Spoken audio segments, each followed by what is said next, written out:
Hello everyone, my name is Weston, I love talking about the Astros, and I am joined by a second human being for like the first time in most of these. I don't think I've made a video itself. There have been live streams with other people, but not an actual video. This is the first time, and I'm nearly 3 years into it, which is a very weird thing to have made it this far.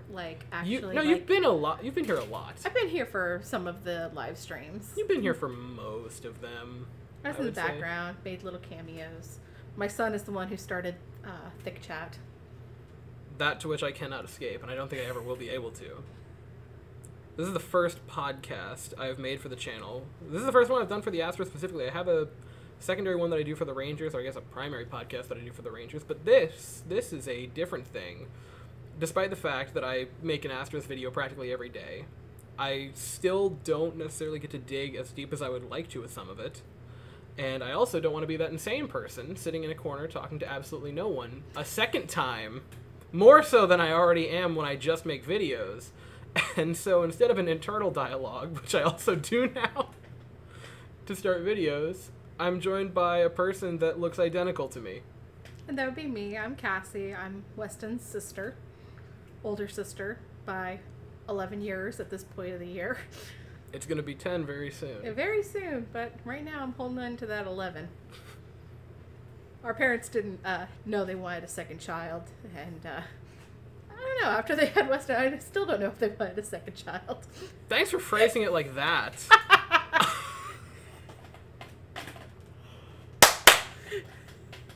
did I do? I'm sunburned. Oh no! I'm so sorry! This is being left in. I don't care. Anyway. Oh god! I hit him on the shoulder, and by hit him, I mean I barely tapped him. This is being left in. I hope you're aware of that. Anyway, continuing on with it. So this is going to be weekly. Weekly. Weekly. Discussing discussing the past week that was the Astros week. That's a horrible way to phrase that. Again, podcast. I'm leaving it in. We're just gonna roll. We're just gonna roll with it. It's a vibe, folks. It is a vibe. It's very relaxed. Anyway, the first week, 3-4 for a total record. It was not the worst week of baseball I've ever watched. No. It was not by any means the best. It was our worst opening day. Yeah. They had not lost since like 2011. I know. I think they said since they joined the AL. Yeah. It was the last time was like 2011 that they lost on opening day. Which is impressive because there were some god-awful years, and the fact that they were still able to win on opening days. Which is crazy because like of all the years we've tried to go to Houston, this is the year that like it actually was like, okay, maybe we'll plan on it. And then this is the year that was like, oh, no, let's not go. And it's like, oh, this is the year that I'm glad it didn't work out because we would have traveled our butts all the way from Florida to Houston and had a pretty sad, tearful game. That being said, I still would have liked to have seen that banner unveiled. I was very upset because I had to watch the first like 3 innings of that game down at the school. And the stream cut out right as they're like, and now unveiling the 2022... Oh. And then it comes back and they're like, batting first for the White Sox. I'm like, no! Oh, this is really random, but I thought about it on the drive here. Our initials are World Series champs. So it's world champions, Weston and Cassie. Yeah. Ba-da-ba-ba-da-ba. The first game, I want to say it was Fromber on the mound. Yeah, it was Fromber. He was fine. He was not the problem by any means. What has really shocked me through Fromber's first 2 starts is the opening of the field has not killed him. Yeah. And I really thought it was. Because I know a lot of people love Fromber Valdez to no end. And I've really started to shift over to quite liking Fromber Valdez. When his first few seasons, and I think a lot of people were like that after the first 2 years, I was not sold on him. Last year, even though I understand it was statistically great if you look at ERA, there was still a lot of hard contact. There was still the disparity in FIP. The fact that he started his first 2 games, the hard contact's still there. The walks have been completely nixed. Yeah.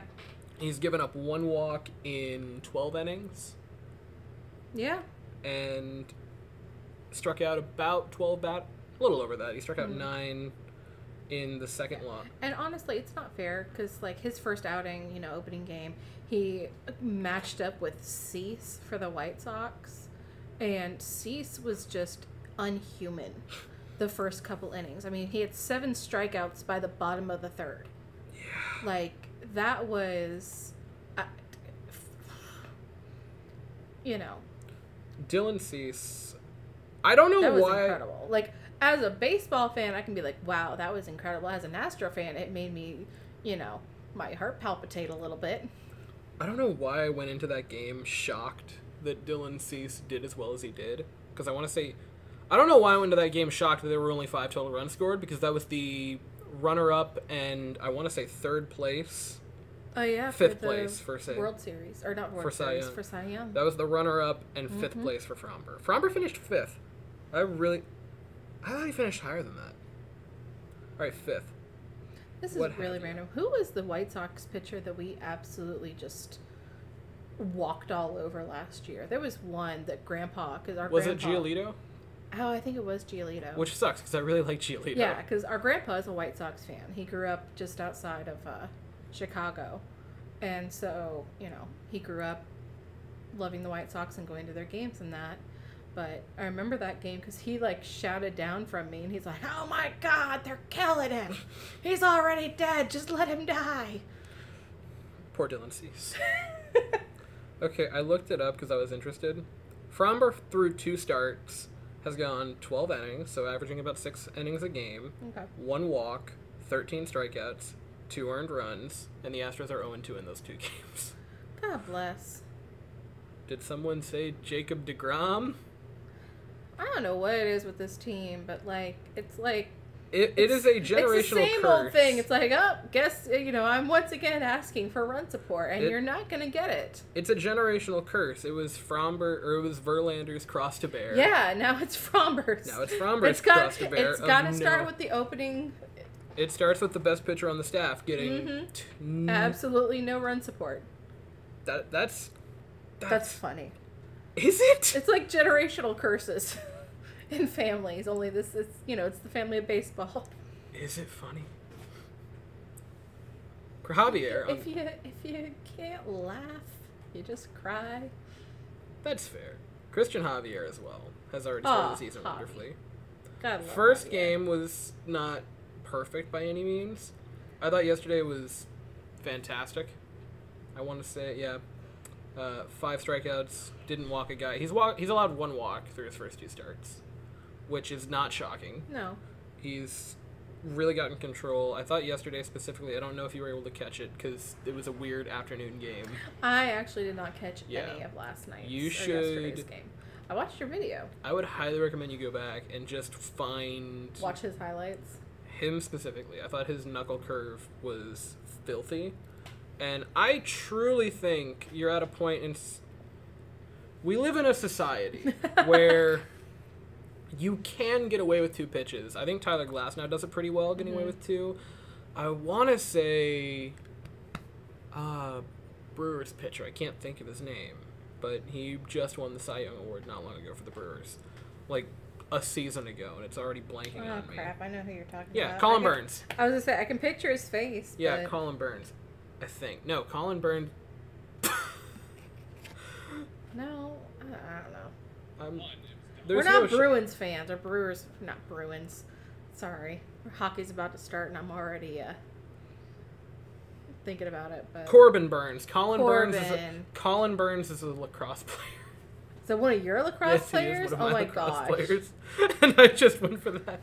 Corbin Burns. I want to say he's a 2-pitch pitcher. Glass now just goes with his fastball and power slider. I think Javi could survive with those 2 pitches, but adding that knuckle curve, which looked great, is not going to hurt anything.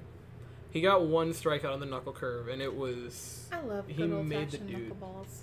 Like, it's not quite there. It's a little bit... It's weird. It's a nice pitch, though. I really like it.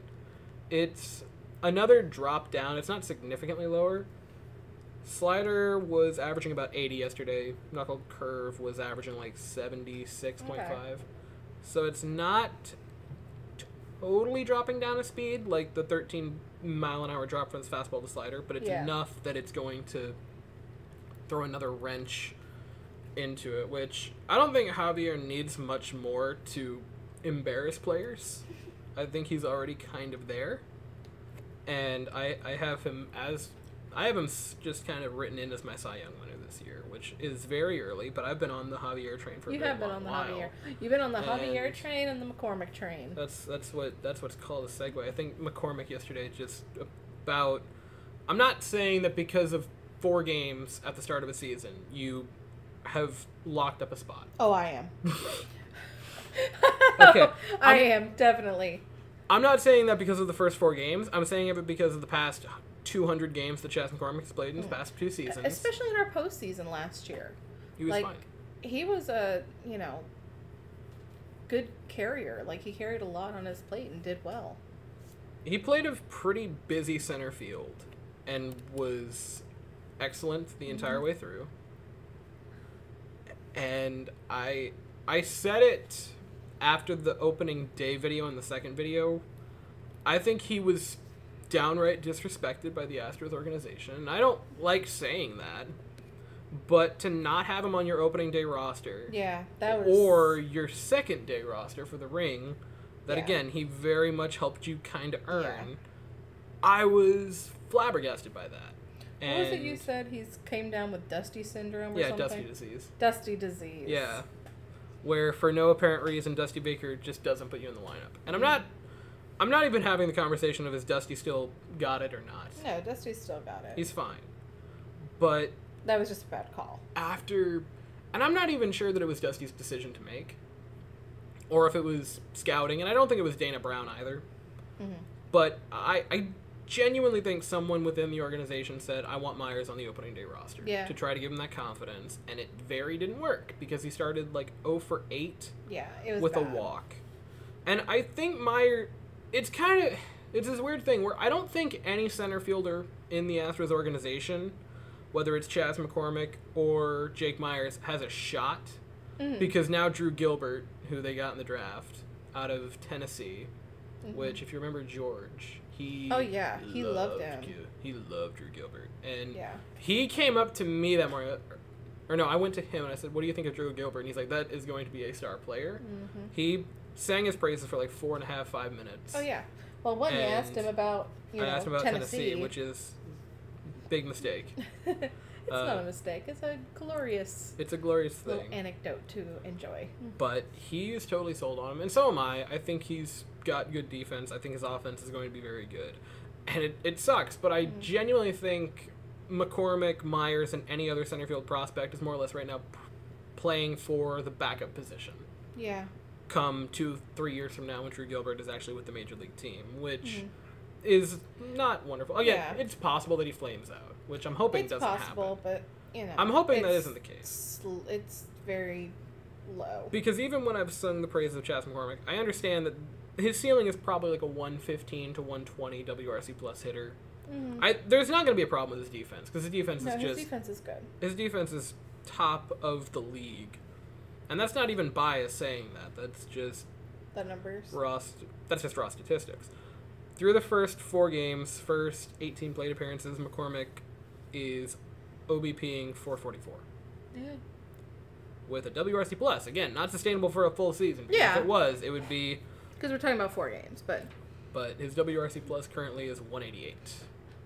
Jordan's last year was like 180. Again, not sustainable for a full season. Or maybe it is. Maybe it is. Who knows? Because you just got done telling me that you thought last year was a mediocre season for Alvarez. So maybe I didn't say it was mediocre. Maybe a mediocre I did not season say for Alvarez will be a fantastic season for McCormick. I did not say mediocre. I said he did not hit a lot of home runs. I want to be very clear here. I said a mediocre home run hitting season because I want to say he had like 30 home runs. That's true, because we were discussing his 100th. It's a horrible... I hate saying that word too. Oh, he had 37 home runs last year. That was not bad. Never mind. I was thinking of 2021 where he had 33. Which, brief discussion, but I think it's worth it.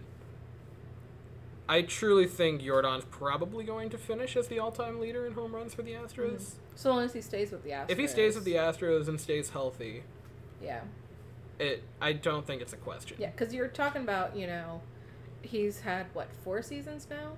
With the Astros? This is fifth season? That being so 4 prior, 5th season. That being said, 2020 was 2 games yeah. before he re-injured himself. And you're also talking about, like, last year being the first year that he's actually been healthy himself. For 95% of the season at the least. And he's already hit his 100th at the very beginning. I want to say he was the 5th fastest player to 100 home runs in total plate appearances. I don't know. I hate the statistic of, like, the fastest because some people go by games, plate appearances, and then age. Yeah. Or, like, from the day they debuted to when they did it. And so it's very... So it's still, like, that's not crazy. A hard hurdle. I'm only 31.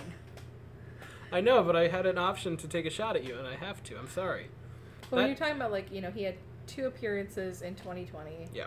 And so when you take that, you essentially take that. He had 4 seasons. Take that, yeah. He had 3 seasons and 6 games this season. And he's coming into his 4th season, and he's already hit, you know. That being said, that one of those 2 games in 2020, he did hit a home run, because of course he did.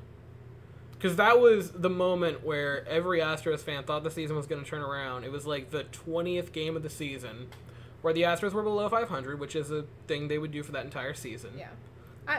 2020 does not count to me. That was such a lousy season. I'm one of those people that I actually almost was like, you know, why don't we just not do it? Because this just I'm sucks. happy because Freddie Freeman won an MVP. That was worth it. That's true. That is the only saving grace of that year. And that is really the only award, because I want to say the AL Cy Young that year was Trevor Bauer. Your growl is warranted. Anyway, no, he was the NL Cy Young because he won it for the Reds in that weird season where the Reds made the playoffs and then didn't score a run in the first. Didn't score jack crap. Yeah, they got shut out in both of their wild card series games. That was beautiful. That's anyway, crazy. But it was like his first plate appearance of the season. Homers, and then the next day gets injured running to second, and every Astros fan was like, I want to die, which 2020 sucks. The 2 things good came out of 2020, which was Framber Valdez finally said, what if I pitched well? And I started doing silly little YouTube videos. Those are the 2 saving graces of 2020, and that is it. Back to this current season. You started doing YouTube videos before 2020? No. Really? Yeah.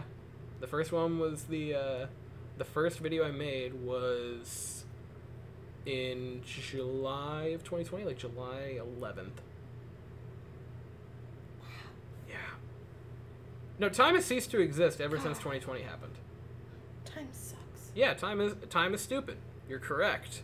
That is an accurate That was when you were upstairs doing it in your old bedroom and on a whiteboard? Yeah, on a whiteboard with the lamp that's now in the drum pit was the lamp from those videos that I just took the lampshade off of so it would fit on that shelf. It is. Yeah, you see? Yeah. Yeah, I just took the lampshade off of it because who needs a lampshade? I am the epitome of white trash. And I'm very it's fine. It's fine. It works. Jordan's had a good start to the season.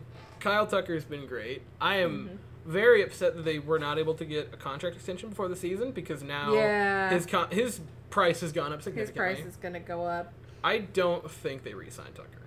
I think he's probably gone. Yeah. Which sucks because he's a very good player. Now, here's my thing. I'm going to predict. This is going to be my prediction. He's going to be fantastic as an Astro. He's going to go somewhere else, and he's going to be average. I don't know. I think he's got the... I don't know. That being said, I just had that realization that if theoretically Tucker goes somewhere else, you could put Drew Gilbert in center and then just slide Chas McCormick over to right. That would work. That'd be fine. Chas McCormick for life. That sounds like an Astro move just to save money if if anything. But no, that's my prediction. I would imagine if you offered Chas McCormick assuming that you didn't totally irritate him with this whole not starting on opening day thing, I feel like a Chas McCormick extension would be pennies. Yeah. Like pennies and an HEB card. That would be cheaper than what Kiermaier got as an extension. Yeah. Which I would $5 million a hilarious. year. You could probably get McCormick locked up for. What's hilarious is that our grandfather did not want Kiermaier to get an extension because for whatever reason our grandfather hates Kiermaier. I mean, who among us? Pretty boy. He's like, oh, that pretty boy.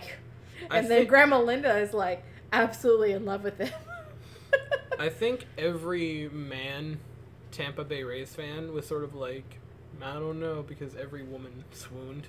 Oh yeah, it's because he's a pretty boy. Yeah, old blue eyes, but yeah, I could be fine with McCormick moving over to right, theoretically. But that's the conversation for a far down the road thing. I said it yesterday, but I gotta reiterate it. You know, Chaz's third in OPS. Yeah, I remember you saying that. It's beautiful. Other players who are off to a fine start. Corey Julks is like 5th in batting average on the team. His name, I can't actually like. Corey isn't that weird. No, it's not Corey. It's not Corey. Julks. Yeah, Julks. Like that just it doesn't sound like an actual last name. Like I seen it on the back of the jersey, and I'm just like, it's got to be a joke. They spelt joke wrong, right? And it was just I every time I hear his name, I snicker. Yeah, it is weird to look at, and like it's weird to hear. Yeah, it's an unpleasant sound on the ears. Julks. Yes. It's not the best name. It's not terrible. I had to like take multiple deep breaths and multiple takes to finally say Cesar Salazar for yesterday's video. That took longer than I am proud to admit. Cesar Salazar. All I can think of is I revert to Harry Potter and I hear Salazar Slytherin. I thought you were going to say you thought of the salad dressing. No. I went in a different direction. Caesar there. salad.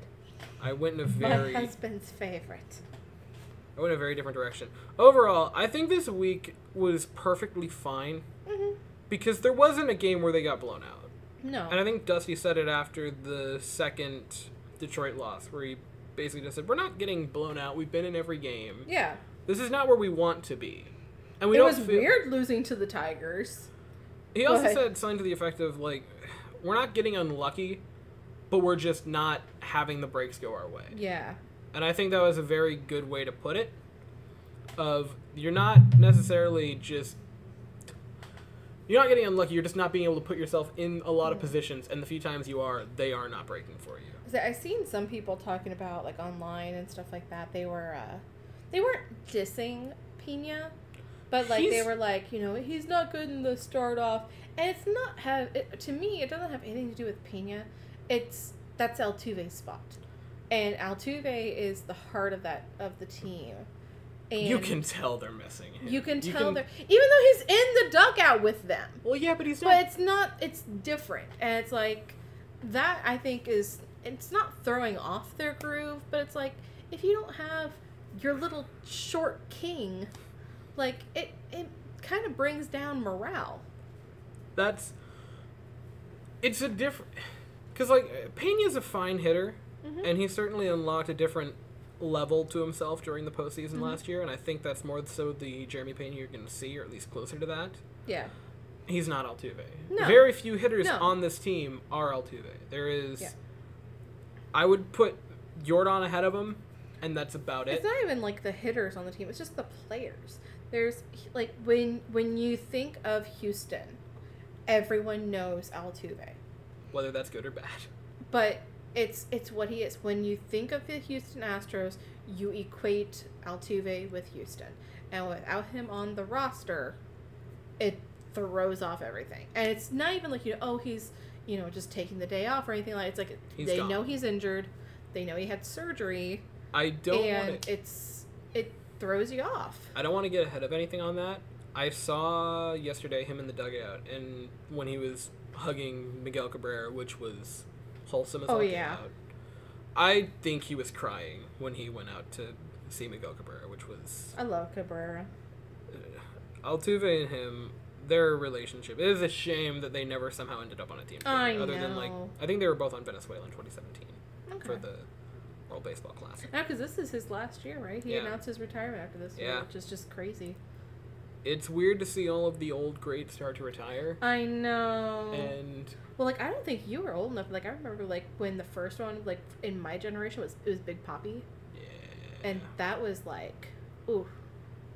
I remember, like, the tail end, but not much else. I remember hearing people be like, "Oh, no, Big Papi's retiring." I'm like, it's you like mean Big Papi. You mean the seasoning? Like Poppies? Like the bagel? It's like, as much as we don't like the Yankees, just, like, watching Big Papi and then A-Rod and Jeter and, you know, now Cabrera, it's like, oh. Pujols last year was strange to see.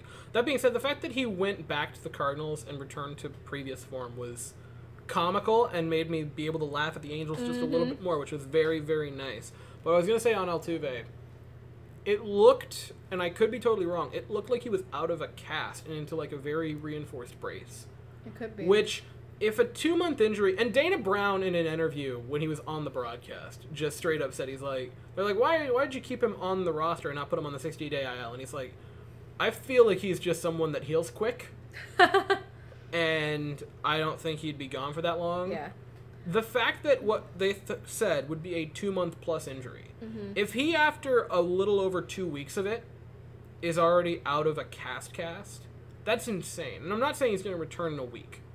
But if he only misses a month, or maybe 5 weeks, that would be fantastic. Because the lineup's been okay enough once you add Altuve back to it. And then once you add Brantley back to it. Oh, man. And once Chas McCormick has cured himself of dusty disease. Yeah, no. You're Bring gonna back have Uncle Mike and Altuve. That'll be a big push in the right direction for the Astros. I think once we have both of them on the lineup and everything kind of has that feeling back to normal.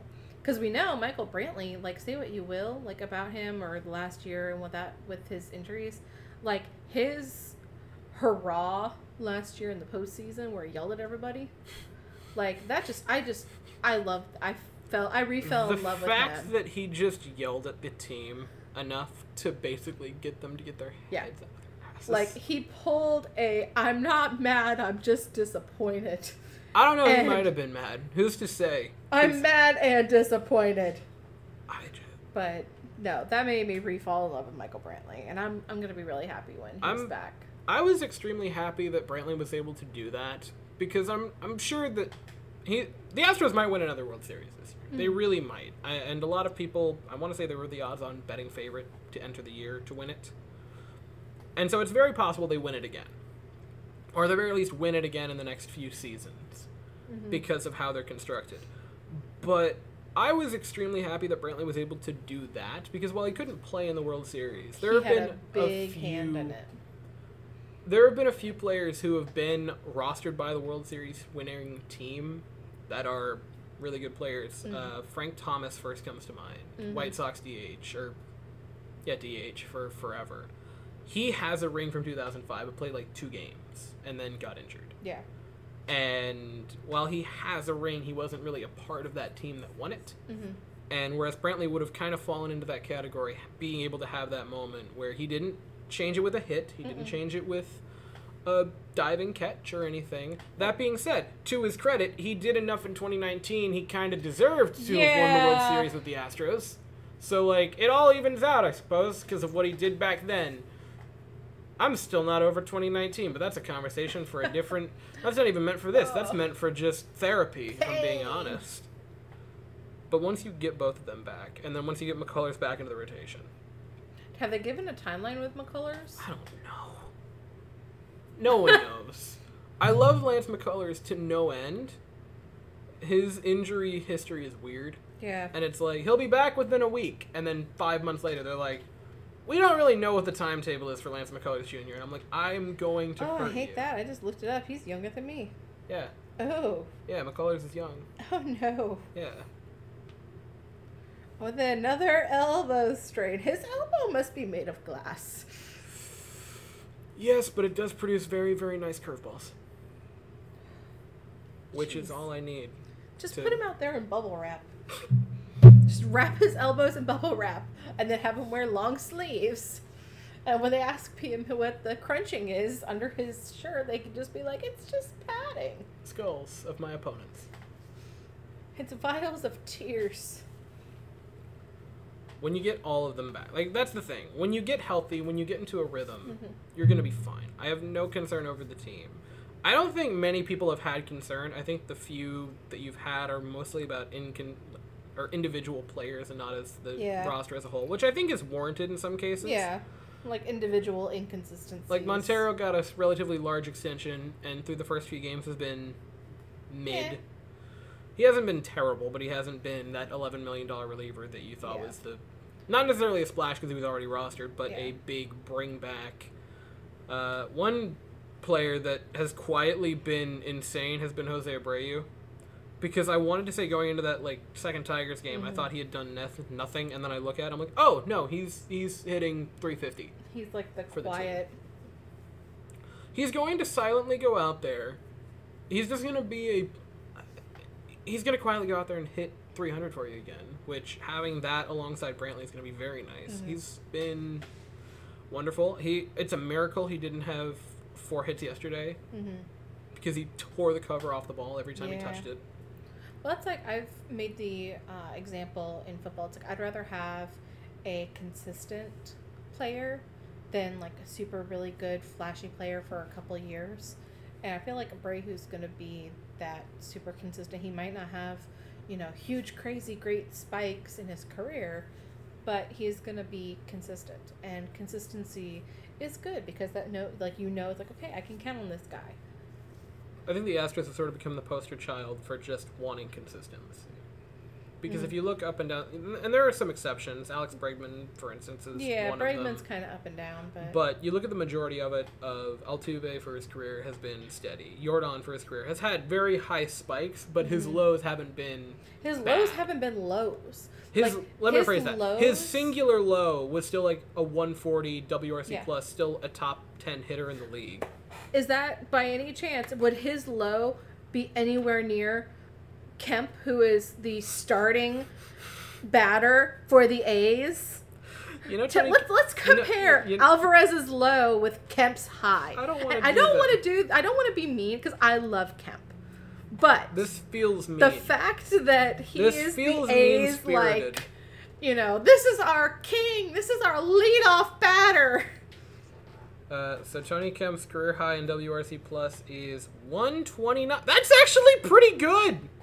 I know, but when that's pretty good. When you compare it to Alvarez's low, that's pretty all right for Tony Kemp. I didn't realize he was that good in 2021. He had a walk-off yesterday. Okay, he had a good for him. Yeah, he had a walk-off double. Can you good for him? I love Kemp. See, I don't want to do this as like mean-spirited. It's just like he's OBPing. I love Kemp. There's something about him you can't help but like. Kemp's OBPing 370 to start the year. Okay. Good for Tony Kemp. Good for him. But my point of the matter is, like, his high is still Alvarez's low. By more than 10 points. You brought it up! I just wanted to, point it out.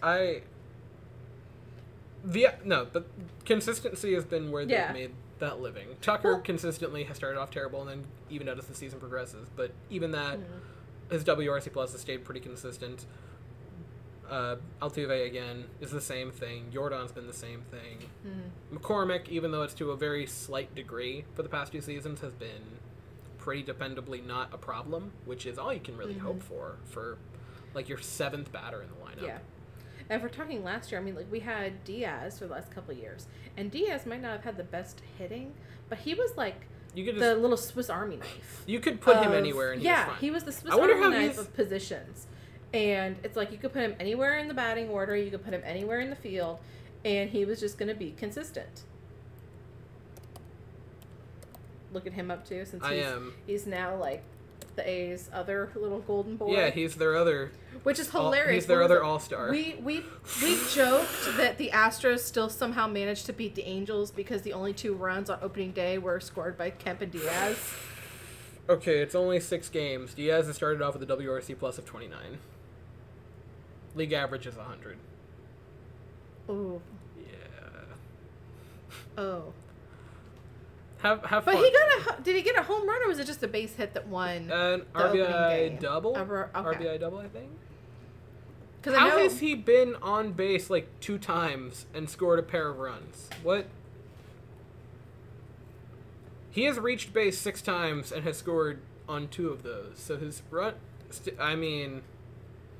Just that percentage would be good if it weren't for the fact that he's getting on base at, like, once per 5 plate Again. appearances. And I like Aledmus Diaz, and I'm not going to try. do. This is all low-hanging fruit, especially from Astros fans, because Yeah. they're kind of just not normal. But We're over here talking because we're spoiled. Oh, that's the, those are where our 7th and 8th, position batting. So we can afford to get rid of them. And then they go and they become the 1st and the 3rd in the A's batting. And meanwhile, our 1st and 3rd is Pena, generally it's Altuve and Pena. No, normally it'd be Altuve and Or- Bregman, but currently it's Pena and Jordan. What a Oh rough, my God! What a rough moment for the Houston Astros. Oof. Oh man, that is quite a thought to take in. You have I still guarantee you the Oakland A's are probably going to beat us in the season series, just because that is their lot in life. They'll win like 40 games and 9 of them will be against Houston. It's what they do. They've done it every year. I don't know what it is. Maybe it's being in that tiny little coliseum that has like 5 fans to its entirety. And again, low-hanging fruit. I don't care. I want to say yesterday they had like... At least they have more fans than the Marlins. Poor Marlins, man. I need everyone to understand that the Marlins tickets for yesterday's game were like $1. And I kind of had my heart hurt a wee bit. It was the Marlins versus the Twins. They had a whole 4,900 people at the game yesterday for Oakland. How many does it sit? 42,000? So... Like, yeah. For reference, that Oakland game had 4,900. The Houston game... That's the Guardians logo? Yeah. Ugh. Yes. For reference, the Astros had... It looks like clip art, like free clip art. So for reference, A's had 4,900. The Astros had 37,000 for the game yesterday. Both starting at relatively the same time. Wow. People just simply... Yeah, it looks great, doesn't it? No, it looks like old school clip art, which you probably have no idea what I don't know what clip art is. Oh my God, I just aged myself. Congratulations. Oh. I was going to say it looks like the random created logo for when you're playing like MLB The Show or yeah. Shell. It just looks like that would be a fake team logo. Someone got paid real US dollars to make that. A lot. They probably got paid more to make that real logo than US either of dollars. us have made in our lives. Yeah, that's an accurate response. Not that the Oakland A's logo is any shining piece of... the Oakland A's, like that's Will's favorite joke. It's like, what should we call ourselves? Oh, we're athletic. We should go with the Athletics. While we're talking about low-hanging fruit, I kind of want to see what Tampa Bay is averaged for attendance. This has completely gone off the rails, and I think we're about to call it. That being It's said, fine. I just want to have a little bit more fun making fun of teams. Yeah. Because it is truly my greatest passion. We're not making I'm making fun of teams. Let me rephrase that. I'm making fun of teams. Speaking of Tampa Bay Rays, you're going to the Rays versus Astros game? I am hoping to go to those. Is that the end of April? Yes. Okay. So really funny. You guys are leaving the Leaving, condo like yeah. the day I go to it, which is kind of funny. Let's see here. First Tampa game, or one of the first Tampa games. They had 20,000. Good for them. They had 20,000. That's awesome for them. Was Good it like job, dollar Tampa. hot dog night or something? They had 25,000 on opening night. Wow. They actually are Good like... for them. That's respectable. I mean, that's still like 50% empty, but like that's respectable. I want to Y'all gotta understand that the Rays is the closest stadium to us, and it also Sadly. happens to be where our grandparents live. Not in the stadium. No, they don't live in the stadium, but they live over near the St. Pete area. Funny enough, the Tampa Bay Rays do not play in Tampa; they play in St. Pete. Yeah.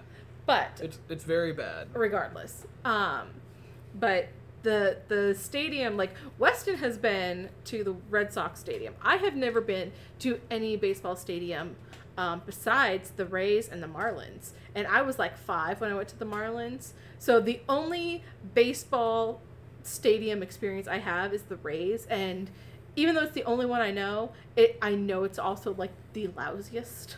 And, like, it's not bad. Like, I feel like when people are talking about stadiums and they talk about how bad Tropicana is, it's not a dump. It's not. It's just not there's good compared There's no to... character to it. Yeah. There's no, like, it's a stadium. big history, like, museum of, like, the history of... And, like, granted, I part know of that that they're is because young. they don't have much history. Yeah. But the when Diamondback Stadium looks sick. Yeah. And they started after the Rays. I think, too, the problem with the Tampa Bay Rays Stadium is it has to be made out of cement block just because the way Florida is with our hurricanes is it also... Like half of that stadium is just exposed cement block, which is exposed insane. Cement block because it also, like, when hurricanes come through, it's a safe place. Like, people can go there to, like, evacuate and, like, they know they're going to not get, you know, blown away by a Category 5 hurricane. Which is always kind of nice. 20 minutes, we said. What are we at? 43. Okay. Anyway, that's not bad. I said 20 to 30. 20 to 30, that's okay. 40 isn't awful. It's not We awful. can live with that. We can live I with want to that. briefly, though, look at the next two series, because I want to say they play Minnesota for 3, and then they play Pittsburgh for 3. Okay. You should win 4 of those, I feel. At least. Because Minnesota's pretty solid. They're a good team, and...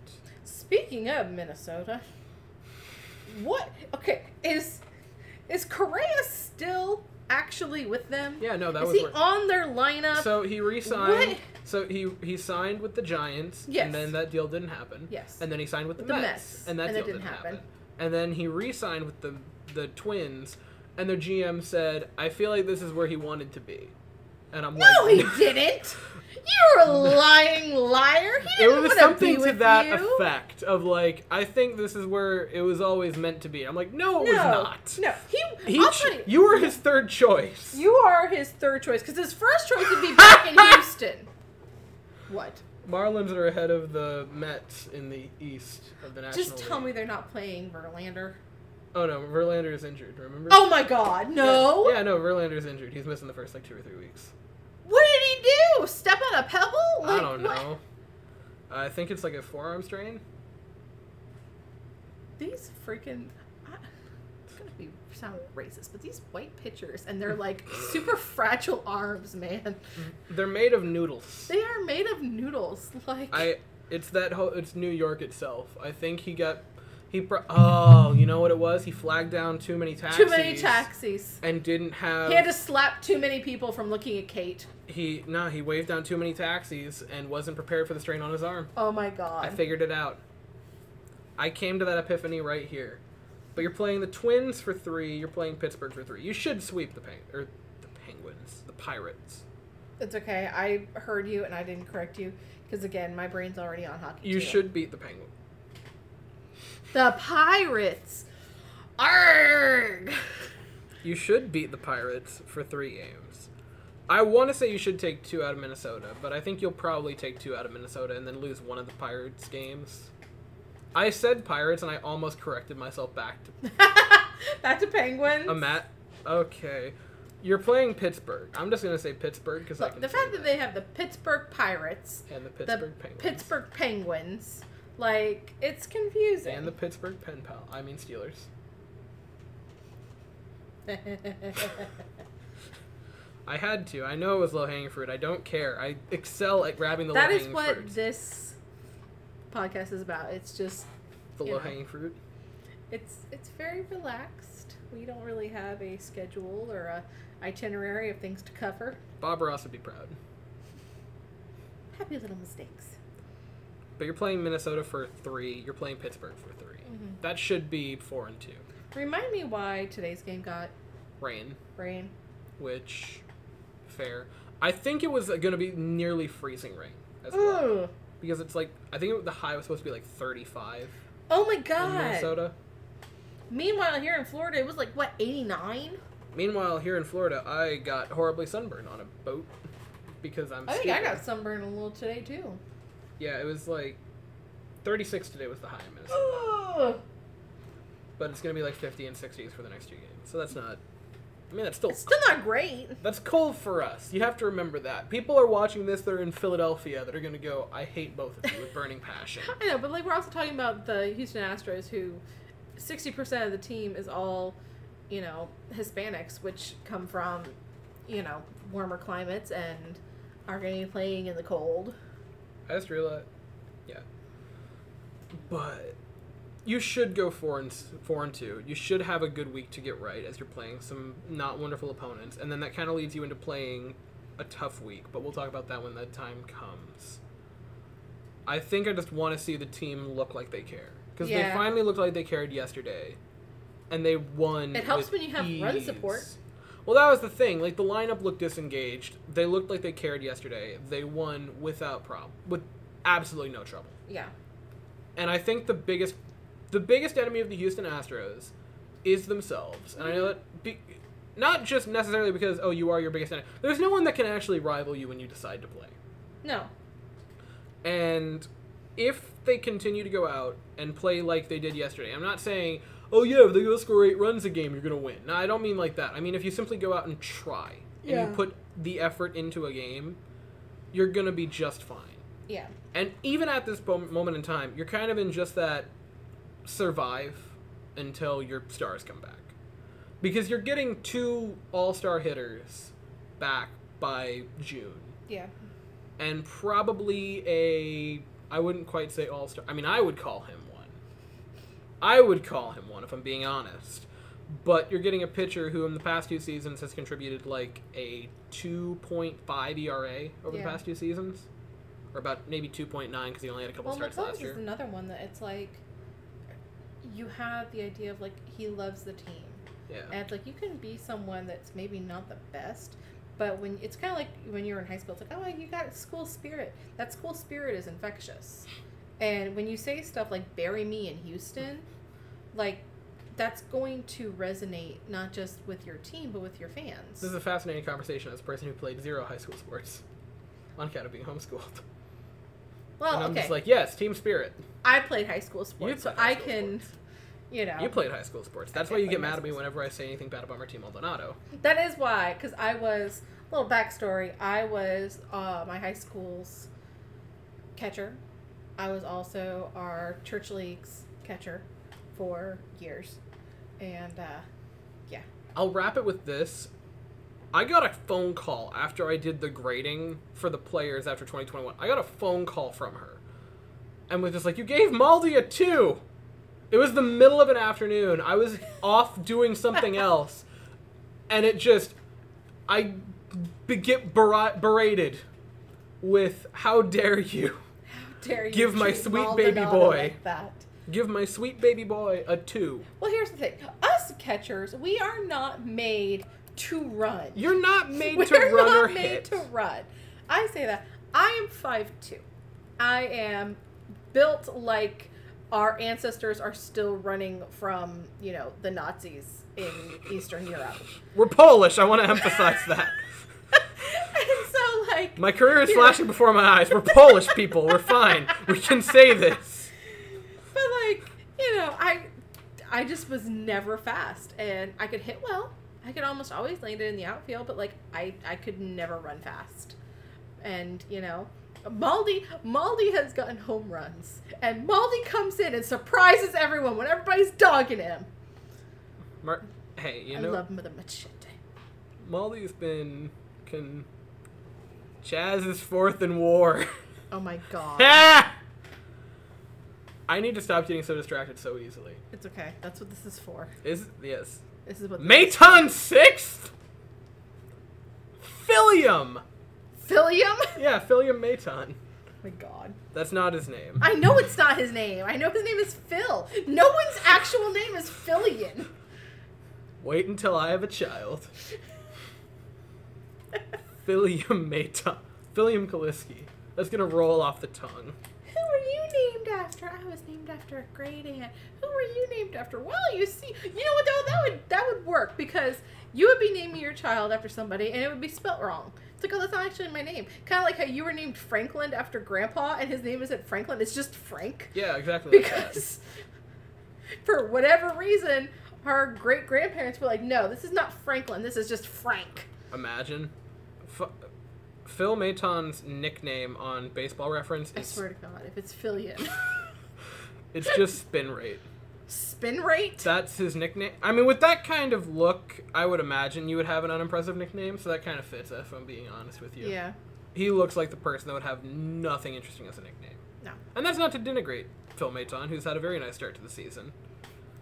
And a person who I have been also beating the drum for a while because Chaz of nerd. McCormick. I was still saying Phil Maton because of his nerd statistics, like yeah. FIP. Oh, yeah. Like his beautiful little X-FIP that I love. That being said, all of my boys who I have been beating the drum for have started the season very well. Kyle Tucker started the season well. Chaz McCormick started well. Maton, Javi, Abreu. I am very happy. The funniest thing to me is how Will still believes that FIP is not an actual thing and that you're just making it up. I think he also believes ex-Wobicon is a fake thing. Yes, ex-Wobicon. That was the other one. I was going to say there was a second one. Which, like, it's the Wobicon. Yeah. Which, I mean, to be fair, ex-Wobicon FIP. sounds like it's fake. That is the dumbest thing.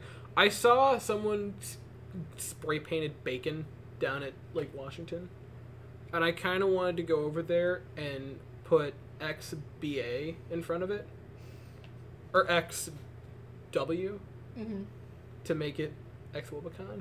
And I'm like, one person would think that's funny, and I am that one person. You are the one person. I'm the only person in the entirety of this city, maybe in the entirety of this county, that would see that and be like, ha! Expected Wobicon. And everyone else be like, why did they put an X and a W there? It would be complete confusion. Anyway, the 20 to 30 minute podcast has now ran for over 50 minutes. How do you tell? Because I can see where it says record 54 minutes. Oh, yeah. Oh, wow. We're bad at timing. No. Just like our parents. That's called being full circle. That's called full circle if I've ever seen it. Y'all. I think that wraps it. I think we've said what we wanted to say, and then also gone down many rabbit trails. Yeah, I was going to say. But that was the whole point of this. Maybe the real podcast are the conversations along the way. I say this was a nice little insight as to, like, for all y'all listening. This is how my brain works, and I need you to understand it's like this constantly. Yes, it is like this constant. This is how our conversations are whenever we're in the car going anywhere, like together, or whenever we're just, like, in general hanging out. Whether that be hanging out watching hockey, watching football, watching baseball, watching Bluey with my children. Like, it doesn't matter. That's called quality television is what you mean to call it. It's quality television. But I think that's what I think we've said I've said my piece. I think we've said our piece. I've said my piece. So the only thing that I was going to go into was the one thing we talked about earlier about how we were watching the Astros, and it was because it was a local, or no, it wasn't local. It was they had it on ESPN, Spectrum or whatever. Yeah. And it wasn't our announcers. It was like the general announcers, and they were like, "Oh, with the new batting or the new pitching clock, it's baseball so much more family friendly." And we had like a 30-minute conversation where I just ranted about how baseball's always been family friendly, and if your kids can't hang, at the baseball game, just bring their pillow and let them sleep. That's what we did to our 4-month-old. I thought you were going to go on that 30-minute tangent again, and I was like, I'm gonna go fix food. I'll be back. I thought we were about to go down that. No, I'm gonna condense it, and that is just my 2 cents. Is that baseball has always been friendly. Baseball has always been a family-friendly sport. Yes, it goes late, but let's be honest. The kids' excitement about being in a giant stadium, the thrill of the crowd, the thrill of the game. The thrill of Tony Kemp batting leadoff. The thrill of Tony Kemp batting leadoff is just, that keeps them up. Yeah, they're going to pass out in the car, but who cares? Give them a cheap hot dog during the game, they got dinner, and they're happy. I don't think I can weigh into this conversation on account that I have 0 children. But I'm... Like, here's the thing, though. Like, I mean, Grant, I know not all kids are the same, but it's like Clara was December, January, February, March. She's April. doing math. This might take a while. She was like 5 months old when the Astros played the Tampa Bay Rays in 2019. And all we did was just bring her little swaddle blanket, swaddled her up, and passed her around to family members, and she passed out. You passed her around like a bottle of liquor in a paper bag. And she was happy. But you know what? What's the funniest thing to me is the Rays happened to win that game. So, like, all the tens of fans that happened to be there went wild. And she still slept through it. I could sleep through 7 people screaming. The funniest to me was Our family practically outnumbered the rest of them. Our entire family. The funniest thing to me was the one little usher that was like all dressed in rays, and she's like, "Yes, hello, hello. Houston, you're my people. I'm an Astros fan. I just have to work here." And I was like, "Oh, are you being held captive, lady?" Like, possibly. Anyway, that was the only other thing. That was your final moment. That was my final. I think it was dumb. I said it to you when we had that conversation of I think there's enough benefits to the rule changes. Yeah. And especially the way that make up stupid ones. Yeah, like especially the way it's started, it's been fine. There have not been many pitch clock violations. There's not been any that have been front page newsworthy by any means. It's just been meaningless outs to what I've been aware of. I think there's been one in any of the Astros games. Like one. I was about to say violation. it has to have been. I think it was one. Yeah. I don't even remember seeing it. It was pretty inconsequential. Like I think I made it like 2-2 in the count. It was nothing of importance. And again, having games last like 2.5 to 3 hours instead of 3 to 3.5 has been. With that said, nice. Astros After Dark is still gonna suck. Yeah, but it's not gonna. Technically, where we are, I'm not gonna see Astros After Dark because usually they put it up there when the Chiron is midnight in Houston time, and usually I would only get that occasionally because it'd have to be 1 o'clock here. But now it's probably gonna be 12:30 when those games end. So I don't know if I'm gonna see Astros After Dark graphics anymore, which is not necessarily the graphics, but like I just meant the games, like. When we play the A's and the Mariners and stuff, they're still we gonna play suck. in front of that roaring Seattle crowd and the 7 A's fans that are still there. The 7 A's fans watching or rocking Tony Kemp gear. That I love Tony Kemp. I do too. That's why I'm like ragging on him, is because I love him. We don't actually know how to stop. We don't. Thank you for listening. Hard cut. Thank you all for listening to our insanity. There's no other way to put it. Thank you for the tens of fans that are going to be listening to this. They still outnumber Oakland. Okay, here's a legitimate question. I'm at like 1,100 fans. Do you think at the end of, what's the over-under that by the end of the season I have a higher total than whatever the last game attendance will be for the A's? Ooh. Right? Ooh. Yeah. This is a fun question. Ooh. I still think they might edge me out, but I think by season's end, end they're gonna edge you out. Like my thing is, I think they're gonna edge you out, but just slightly. Can you imagine if they don't? If they don't, I'm giving you. You are going to write a scathing email to them. Be like, using your middle fingers to type. Be like, just so you know. Some idiot in Florida has outtaken you again. Hard stop. We have to because it's now an hour. It's an hour.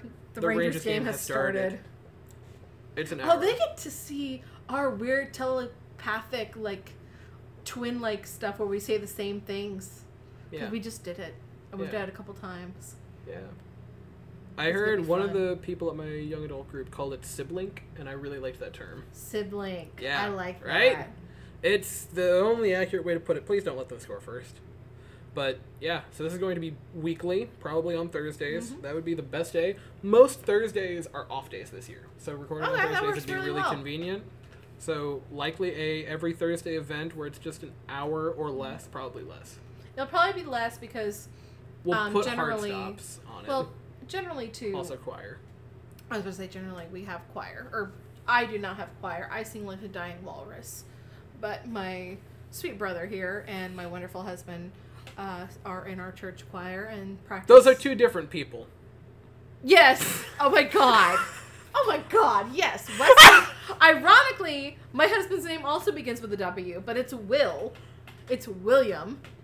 So I have Weston as my brother and William as my husband. But they're both in the church choir, and church choir practice happens to be on Thursdays. So.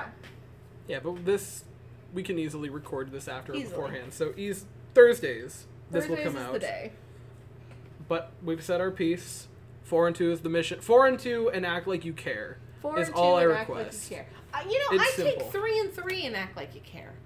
Let's not go crazy here. You are playing Pittsburgh.